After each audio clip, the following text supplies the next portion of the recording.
इन्होंने ट्रेंड भी चलाया था, इमरान खान कल्ला ही काफी है, याद है ना आपको, कल्ला ही रह गया। और मैंने सुना है कि उसके बाद इमरान खान साहब जो है वो कश खा के गिर पड़े थे, तो उन्होंने फिर कुछ 3-4 गिलास पानी भी पिया उसके बाद। तो पागलों की तरह की हर वक्त ना एक हिस्टेरिक सी वाली हंसी जो है वो रखते होते थे। लम्मा जिया बंदा अजय यार कितना बुरा लगता है। स्पेशल इन्वेस्टमेंट फैसिलिटेशन काउंसिल जो है वो बनी है, दोस्त जो मुल्क है उसने इन्वेस्टमेंट करने की यकीन दहानी भी करा दी है। बड़े भाईजान भी बैठे हुए थे काउंसिल के अंदर, आर्मी चीफ साहब उनको टेक्स्ट किए थे, उन्होंने मेरे टेक्स्ट के जवाब नहीं दिए। बाप भी देगा आज़ादी, याद है ना आपको वो कि असद उमर की शायद रुकनियत जो है वो भी खत्म कर दी गई है। असद उमर के पास वैसे अब रास्ता भी आपस की बात है कोई नहीं है, तो था कुर्बानी से पहले कुर्बानी होगी है, तो ये काहे के लिए जो है वो मौजे कर रहा है बैठ के। रामे मिस्र के अंदर वो जो वो मम्मियाँ बनाते हैं, वो करके शक्लें बना रहे हैं, वो पता नहीं क्या तौबा इस्तग़फ़ार, मुझे तो बहुत खाम लगा। मैं सियासी मुखालफिन कहते थे, वो उसमें सच्चाई है। बिस्मिल्लाहिर्रहमानिर्रहीम। टुडे विद अज़मा बुखारी के आज के व्लॉग के साथ हाजिर हूँ और इंकशाफात और पजना नसना जो है वो चल रहा है पीटीआई का, और वो अपने वो फिल्म है ना इंडियन दिल वाले दुल्हनिया ले जाएंगे, तो इनका जो वो देख के तो मुझे लग रहा था कि पुलिस वाले पीटीआई ले जाएंगे, और जो ये भागते हैं भाई कमाल भागते हैं।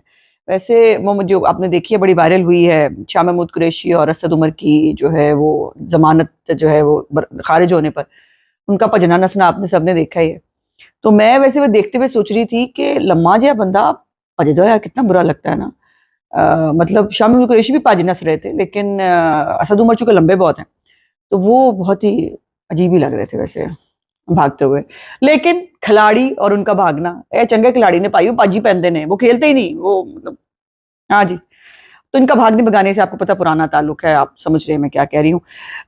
असद उमर ने जो इमरान खान की तबीयत साफ की है और जो उसने बहुत लेट सच बोले हैं उसके ऊपर भी बात करते हैं, लेकिन पहले हमें बात करनी है जो कल एक स्पेशल इन्वेस्टमेंट फैसिलिटेशन काउंसिल जो है वो बनी है, जिसका मकसद ये है कि जो बैरूनी सरमायाकारी है उसको पाकिस्तान के अंदर लाया जाए, बैरूनी सरमायाकारी को फैसिलिटेट किया जाए।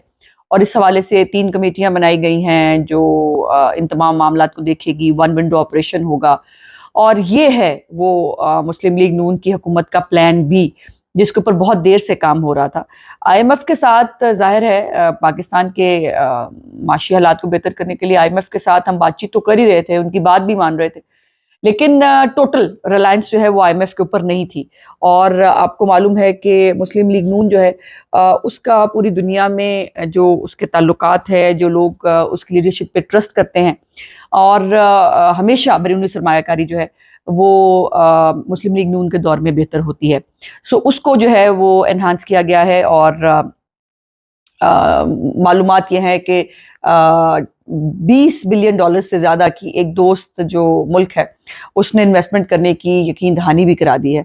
तो इंशाल्लाह ताला अच्छे दिन आने वाले हैं। इमरान खान वाले झूठे फ्रॉड नहीं, सच्ची मुच्ची के अच्छे दिन आने वाले हैं, और मुझे उम्मीद है इंशाल्लाह कि जो मुस्लिम लीग नून का ट्रैक रिकॉर्ड है और जो हमेशा एक ख्वाहिश और तवक्कुआत होती हैं आम आदमी की कि मुस्लिम लीग नून की हुकूमत जब आएगी वो बेहतरी करेगी। तो पहले तो हम इमरान खान के बिछाए हुए जाल में फंसे हुए थे जो आईएमएफ का प्रोग्राम वो करके गया है, लेकिन अब ये खुद से एक बहुत बड़ा इनिशिएटिव जो है लिया है, और उसके ऊपर बाय द वे बड़े भाईजान भी बैठे हुए थे काउंसिल के अंदर, आर्मी चीफ साहब, और अलामिया के अंदर बड़ा क्लियर उन्होंने कहा है कि हुकूमत की माशी पॉलिसियों की मुकम्मल सपोर्ट की जाएगी। और मैंने सुना है कि उसके बाद इमरान खान साहब जो हैं वो गश खा के गिर पड़े थे, तो उन्होंने फिर कुछ 3-4 गिलास पानी भी पिया है उसके बाद। तो मतलब ऐसे मामलात हैं। सो इमरान खान को है, सिर्फ पाकिस्तान में एक इमरान खान है जिसको दुख हुआ होगा इस खबर के ऊपर, बाकी पूरे पाकिस्तान को खुशी और एक उम्मीद की किरण पैदा हुई है कि इंशाल्लाह ताला हम इन मुश्किल हालात से निकलेंगे। अब आ जाते हैं बड़ा लंबे भाईजान कि जो उन्होंने एक असद उमर साहब ने काशिफ अब्बासी साहब के साथ एक प्रोग्राम किया, और प्रोग्राम किया था पूरी मतलब उन्होंने तो मतलब वहाँ पे दुख भरी दास्तान, वो वाली थी उनकी दुख भरी दास्तान, और उसके अंदर जो है वो उन्होंने जिक्र किया कि वो मुख्तलिफ जो मौके थे उस पर इमरान खान साहब को समझाते भी रहे, और इमरान खान साहब किसी की सुनते समझते तो है नहीं थे। और वो जो असम्बलियाँ तोड़ने का जो है वो वाकया हो, या वो कौमी असम्बली से इस्तीफे देने की बात हो, उसके ऊपर जो है वो उन्होंने कहा कि हमने उनसे बात की लेकिन वो फैसला कर चुके थे, तो जब वो फैसला कर चुके थे तो कोई कुछ नहीं कर सकता था। और कल इनकी जो है वो पेशी भी थी अदालत में इकट्ठी, असद उमर की और इमरान खान की, और ये एक ही अदालत में एक ही केस में पेश भी हुए हुए थे। और वहाँ बड़ी रस्मी सी मुलाकात इनकी हुई, एक हेलो हाय हुई। इमरान खान ने बड़ा कोल्ड शोल्डर जो है असद उमर को दिया, और असद उमर ने जो है वो ये भी जिक्र किया कि जो है वो मेरी उनसे मुलाकात नहीं हुई, मैंने जो है वो उनको टेक्स्ट किए थे, उन्होंने मेरे टेक्स्ट के जवाब नहीं दिए। तो ये हालात भाईजान इस वक्त हुए हुए हैं जमान पार्क के अंदर। और लेकिन मुझे मतलब मुनाफकत की कुछ समझ नहीं आई असद उमर की। एक तरफ वो कह रहे हैं मेरी और कोई सियासत ही नहीं है, मैं तहरीक इंसाफ के अलावा कहीं और सियासत नहीं करना चाहता। उसी इंटरव्यू में पहले उन्होंने कहा कि मैंने तो 2021 में सोच लिया था कि मैंने इलेक्शन नहीं लड़ना, और अब जब ये हालात हैं कि पीटीआई का वाली वारिस कोई नहीं है, पीटीआई का कोई पता नहीं है वो क्या होगी, वो कह रहे हैं मैं टिकट भी मांगूंगा।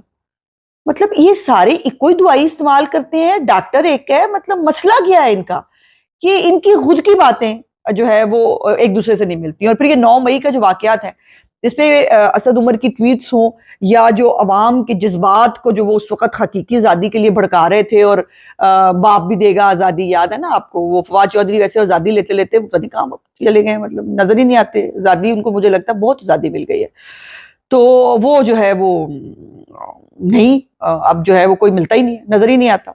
और असद उमर ने, आपको याद है ना कि एक होम्योपैथिक सी प्रेस कॉन्फ्रेंस की थी जो है वो जेल से निकलने के बाद, जिसमें उसने कहा कि मैं ओहदों पे नहीं रहना चाहता लेकिन मैं पीटीआई में हूँ।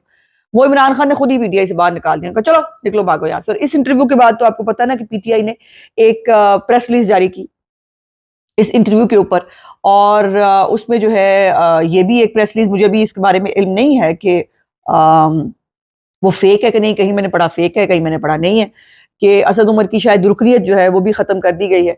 और इस इंटरव्यू के ऊपर जो है तहरीक इंसाफ ने जवाब दिया है, उन्होंने कहा कि आप पहले बोल देते या पहले कर देते। तो भाई जब इतना बड़ा डिक्टेटर बैठा हो जो किसी की सुनता नहीं, जो किसी को समझता नहीं, जब वो असद उमर ने भी इस बात को जो है वो किया है कि 99% लोग जो है पंजाब असम्बली तोड़ने के हक में नहीं थे, लेकिन वो नहीं माना उसको शहनशाह आजम। फिर जो उनको जो इलेक्शन है उसकी तारीख जो है वो हुकूमत दे रही थी, उसने वो भी सबोताज कर लिया। तो फिर मतलब ठीक है, फिर मौजा करो, मतलब हुण फिर जो हो रहा है तो रोना पिटना कादा पाया हुआ है, ठीक है मौजा करो। और ये असद उमर के पास वैसे अब रास्ता भी, आपस की बात है, कोई नहीं है। असद उमर पीपल्स पार्टी में जाएंगे नहीं, और नून लीग उनको लेगी नहीं, तो बाकी रह गई जंगीर तरीन साहब की पार्टी। अब उसमें जंगीर तरीन और अलीम खान के अंडर वो क्या ही काम करेंगे, तो बेहतर है कि जितों आए थे वहीं टुर जाएं। लेकिन मैंने आपको कहा ना मुनाफकत है, एक पासे कह रहे हैं सियासत खत्म होगी, दूसरे पासे कह रहा है मैं टिकट भी अप्लाई करूंगा। लेकिन सोचने की बात है कि टिकटें पीटीआई की उस वक्त होंगी कि नहीं होंगी इलेक्शन के वेले, इस पे भी सोचना बनता है। अच्छा, लेकिन इसकी इनकी तमाम बातों से एक ऑडियो अगर आपको याद हो, हमारी audio queen aunty Yasmin Rashid, वो उनकी एक ऑडियो आपको याद होगी जो सदर अलवी के साथ लीक हुई थी, जिसमें वो कह रही है कि मैं और असद उमर बाहर बैठे हैं और जो है वो खान साहब को समझाए कि वो जो है वो ये जो उन दिनों पेट्रोल बम पड़ रहे थे पुलिस वालों के ऊपर, और पुलिस वालों के ऊपर जो है वो तशद्दुद हो रहा था, 9 मई से पहले की बात। तो उसमें वो कह रही हैं कि हमारी तो वो नहीं सुन रहे, अलवी साहब को कह रही हैं आप उनसे बात करें, और मैं और असद उमर बाहर बैठे हैं। अब बाहर बैठे थे, बैठाए गए थे, जो भी था। सो वो जो है ये ऑडियो भी इस बात को कोरोबोरेट करती है कि इमरान खान जो है वो उस वक्त जो तशद्दुद तसादम की जो जिस पॉलिसी पर चल निकले थे, उस पर बहुत सारे लोग जो है वो अग्री नहीं करते थे। और उन्होंने ये भी कहा है असद उमर साहब ने कि कोई पता नहीं 9 रुकनी की कितनी रुकनी कमेटी भी बनी हुई थी जिस जो ये तमाम मामला तशद्दुद और तसादुम और ये सारे मामला को देख रही थी। तो वो 9 रुकनी कमेटी जो है उसके मेरे ख्याल सुर्खेल जो है वो भजे हुए हैं, आपको पता है ना। और उनके बाय द वे कल नाकाबिले जमानत वारंट गिरफ्तारी दादे दहशतगर्दी की अदालत से जो है वो जारी भी हो गए इमरान खान समेत। तो वो आपको याद है वो शेख रशीद एक जुमला कहता होता था, कुर्बानी से पहले कुर्बानी होगी। मैं भी सोच रही हूँ साडे मुकद्दर एडे चंगे है ने कि नहीं, कि इमरान खान की कुर्बानी ईद कुर्बान से पहले होगी कि नहीं होगी। होनी तो चाहिए, ईद मतलब 2 गुना हो जाएगी। अगर बच्चे बेचारे, जिनको हमेशा मैं जिक्र करती हूँ, अगर बच्चे जो है वो जेलों में सड़ रहे हैं और इसकी जो है वो तशद्दुद की पॉलिसी के ऊपर चलते हुए, इसके ब्रेन वॉशिंग के नतीजे में, मुल्क को आग लगाने के जुर्म में अगर वो लोग बैठे हैं, तो ये काहे के लिए जो है वो मौजे कर रहा है बैठ के। तो हमारा तो पुरजोर इसरार है कि कुर्बानी से पहले कुर्बानी होनी चाहिए।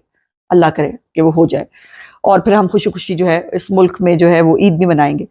अब ये जो आपने ये देखिए बातें फरदौस आपा भी कर रही हैं, फयाजुल हसन चौहान भी बहुत सारी कच्चे चट्टे खोल रहा है, वो भी बता रहा है जूम मीटिंग्स में क्या होता था और किस तरह से जो है कहा गया था कि 9 मई की मजम्मत भी नहीं करनी, 9 मई होने के बाद मजम्मत भी नहीं करनी और इसके ऊपर कोई डिफेंसिव भी ना हो।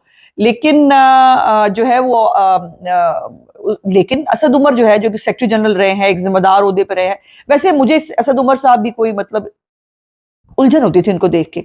आपने देखा पागलों की तरह की हर वक्त ना एक हिस्टेरिक सी वाली हंसी जो है वो रखते होते थे, बहुत तल्ख गुफ्तगू और इमरान खान के फुट स्टेप्स के ऊपर चलते हुए बदतमीजी बदकलामी करने की वो मुकम्मल भरपूर उनके अंदर भी सलाहियत मौजूद थी। सिर्फ ये है कि अल्फाज का चुनाव थोड़ा सा बेहतर होता था, लेकिन वो एक पागलों वाली हंसी रख के यूं जो है वो बहुत पागल ही लगते हैं सारे ही आपस की, मतलब मुझे लगता है पागल खाना है पीटीआई, दूसरा नाम पागल खाना है।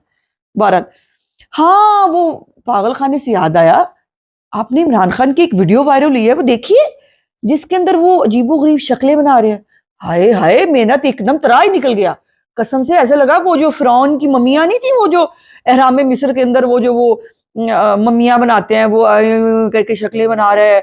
और वो पता नहीं क्या तौबा इस्तग़फ़ार, मुझे तो बहुत गम लगा। मैंने कहा कि जो सियासी मुखालफिन कहते थे वो उसमें सच्चाई है।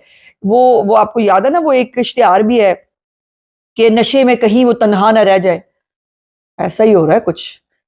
तो आपको याद है उनको तन्हा होने का शौक भी बहुत था। इन्होंने ट्रेंड भी चलाया था, इमरान खान कल्ला ही काफी है, याद है ना आपको? कल्ला ही रह गया। और वो अब नशे में तन्हा रह गया है या जो है वो अपनी हरकतों की वजह से तन्हा रह गया है, पता नहीं जो भी हो गया। लेकिन वो वीडियो देखने के बाद भी मेरा इस बात पे भरपूर इसरार है और मैं पिंकी पीरनी साहिबा से भी गुजारिश करूंगी कि बराए मेहरबानी इमरान खान को तरफ जो है वो तवज्जो फरमाएं। उनकी तवज्जो पता नहीं किधर है आजकल, वो क्यों नहीं तवज्जो दे रही कि इमरान खान की ज़हनी हालत ठीक नहीं है, या उनकी दवाइयां ऊपर नीचे हुई हुई हैं, या दवाइयों का कुछ सप्लाई बंद हुई हुई है, या पिंकी पीरनी साहिबा घर नहीं है, पता नहीं, कोई अजीबो गरीब स्टोरियां सुनने को मिल रही हैं। तो वो इसलिए बेचारे की ये हालत हो गई, वो अकेले रह गए। वो घर वाले भी साथ नहीं है, बाहर वाले भी साथ नहीं है, तो फिर वो जो कहते हैं ना अल्लाह ताला से डरना चाहिए, मैं कल्ला ही काफी हाँ, जिसको बड़ा जोम था और जो बड़े शौक से ये कहता होता था कि मैं कल्ला काफी है, वो आज कल्ला रह गया है, और जब कल्ला रह रहा है तो अब रो रहा है। लेकिन ये इसको मुकाफात अमल से जो है वो कोई बच नहीं सकता इस दुनिया के अंदर। लेकिन इमरान खान को, वो आपको याद है दिल के अस्पताल जो है लाहौर का, जो लाहौरी हैं उनको तो पता होगा कि लाहौर के जो दिल का अस्पताल है उसके नेड़े ही एक अस्पताल है, दिमागी इमराज का अस्पताल। इमरान खान को वहां पे इलाज कराने की बेहद जरूरत है। इमरान खान साहब बेशक हमारे सियासी मुखालिफ है, लेकिन हमें उनकी सेहत का बहुत ख्याल है और हम उनकी सेहत के लिए जो है वो दुआ गो है। मेरा आज का व्लॉग देखने का बहुत बहुत शुक्रिया। इंशाल्लाह अगले व्लॉग में आपसे बातचीत होगी। मेरे चैनल को लाइक, सब्सक्राइब और शेयर जरूर कर दीजिएगा। खुदा हाफिज।